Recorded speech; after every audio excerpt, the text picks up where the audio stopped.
All right, seventh graders. This is the YouTube editor. I just want to talk about a few things you need to know before you start editing down your interviews. I don't have any interviews in my YouTube profile, but I've got plenty of videos that I can do a few things with.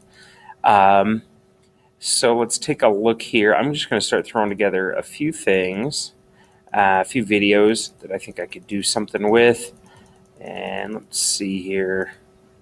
I might as well go ahead and throw in my one YouTube video. There's a concept I made in SketchUp, but of course my video doesn't mean much, just like yours if it doesn't have a title. So to get back to that screen, you can click close here and you can see I can add in a new title, and they have 5 different ones for us to choose from.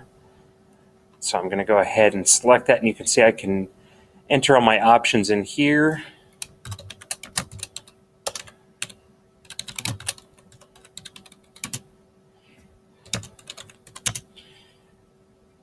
And you see it'll render it and preview it for you. And you can see mine doesn't fit right there, so I can go ahead and change the size of my font to get it the way that I want it.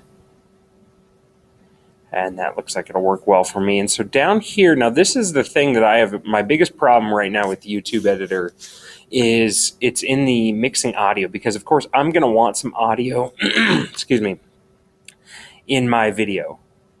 So I'm going to go through my tracks here, and I want something, let's see, preview all these. That might not be what I want.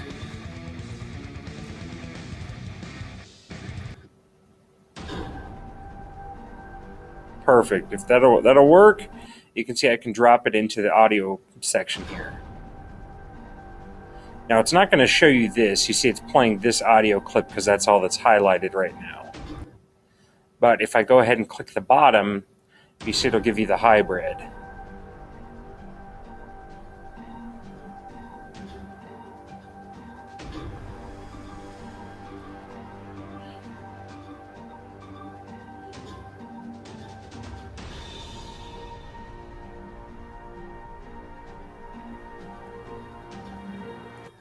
So I'm going to go ahead and go back. I'm going to add some more of my videos here. I got another concept video that I threw in there. It's a longer render.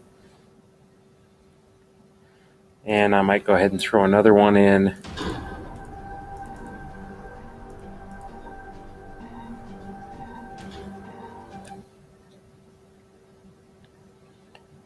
And maybe that'll be my video. Now, there's things you can do additionally. You can zoom in here, and you can see I can see more keyframes within the clip. So let's say I want to cut out sections of my clip. So maybe I want to only start my video right here.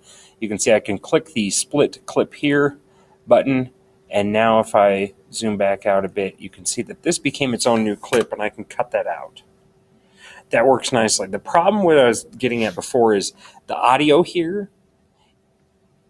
Unless somebody can figure out a different way to do this, if your video has audio like your interview does, you're going to have to use the audio from the interview, and it'll be tied to the video. But if you want to add audio in later on in the video, so I'll go ahead and I will throw in a few other video clips here.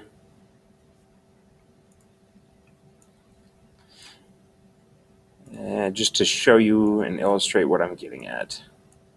So let's say I only wanted audio over this last video clip here. This is what you cannot do, is get, where is it?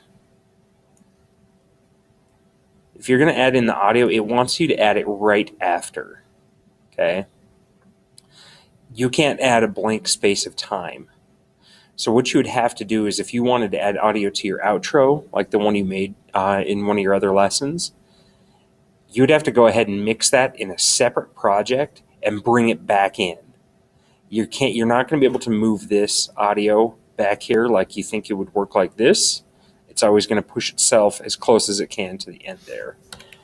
So I'm going to go ahead and take these out, because I'm not necessarily going to save this project, but that's just something to know about when you're mixing your audio and either your intros or outros, how that kind of works. And that's just a good tip to know so you can get through your project just a bit faster there.